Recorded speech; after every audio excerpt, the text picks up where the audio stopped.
Did you know that WAGO offers you a simple IO-Link solution that works with WAGO's PLCs and couplers? We offer an IO-Link master module, the 750-657. It can communicate with up to 4 IO-Link devices and handle a total of 24 bytes of input and output process image, all transferred over multiple protocols like Modbus or Profibus. Configuration of the IO master is fairly easy. One way is with WAGO IO Check. First connect and identify the controller or coupler, select the 750-657, and then click on Settings. The WAGO IO-Link screen will pop up. Initially, the WAGO IO-Link software will be offline, so we have to select Connect to read the contents of the IO-Link master.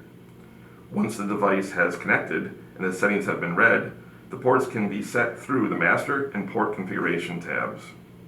In the Port Configuration tab, the operation mode per device or port can be set. Another method to set up the module is through setting an IODD file per port to reference the input and output size of the sensor or actuator. To start this, disconnect the device and navigate to the port configuration. The IODD selection should be available to select from per channel. If the IO-Link device is not in the list, obtain it from the manufacturer of your device and place it in the folder below. The final option for configuration is using E-Cockpit Software. You can simply utilize the built-in functions to configure the module and all of its ports. As you have seen, IO-Link can be easily integrated into your WAGO IO node.